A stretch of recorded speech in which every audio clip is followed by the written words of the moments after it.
So in my previous guide to evade, I touched on basic movement and basic B-hopping and the advantages of it. Make sure to go check it out first, by the way. It covers the entire game in detail, from the maps to special rounds, utilities, usables. I covered everything there is to know in the game. This is basically the quintessential guide to evade. However, at the time of making the video, I didn't know movement was actually so complex in evade, and there was actually way more to it than just basic B-hopping. So yeah, let's get started.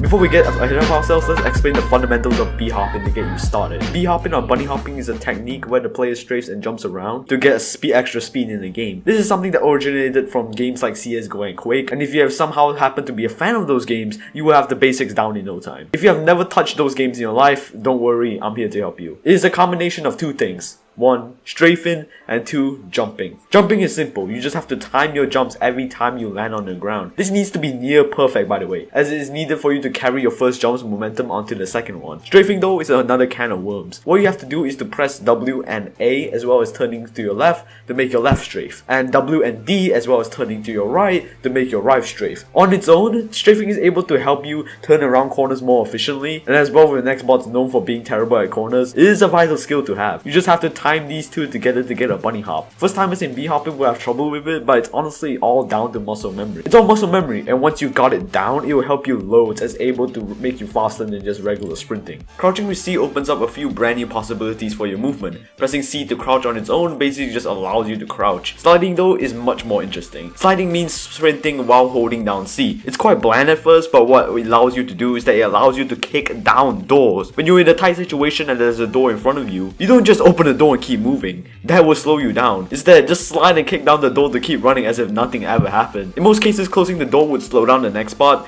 and it's generally more preferable, but sometimes you just can't afford the 2 seconds to do it. There's also slide hopping, which basically just means the same thing with B-hopping, but you're crouching the whole time. It's B-hopping, but it's slower than regular B-hopping. Although you might dismiss this as useless, it's actually pretty useful. Tight maps like pool rooms and mazes with sharp corners will make it hard for you to B-hop consistently, as it's really easy for you to just crash into walls because you're going too fast. Slide hopping allows you to still B-hop, but at a slower but more sustainable rate. Wall hugging is basically what it sounds like. You hug the wall. You press W and A or D depending on which side of the wall you're leaning on and sprint, but the wall needs to be even to make it work properly. It's very simple and it's most applicable to maps like maze and backrooms where the walls are even and there are a lot of them. Some maps though, like Seraph Research, is pretty half and half. It has the walls but it doesn't even have many even walls, making it difficult to implement, and some maps like Desert Bus have very limited use due to how little walls there are to even hug from. My prediction as to why this happens is that when the real model turns into the wall, it gets crushed, causing you to lean forward more and get extra momentum. I have no idea if this is a bug or a feature, but abuse it while you can. It's like getting an extra speed cola for free. If B-hopping is not your cup of tea, there is a very simple method of gaining speed in this game faster than just regular sprinting, although it's just not as good as B-hopping in general. I have no idea what this is called, but what you have to do is to press A and D stupidly fast while sprinting forwards. I have no idea why this gives you speed. If you keep spamming A and D, that small bump of speed becomes noticeable enough that it compounds and makes you faster? I don't know. But this is just a theory for me. I'm just gonna call it this speed bump because that's basically what it is. Trimping is a movement tactic that basically uses sloped objects to increase your speed by big amounts. This is quite difficult to do first time, so bear with me here. Sloped objects like stairs, slopes, and other things similar to that are the most reliable sources for trimping. To do this,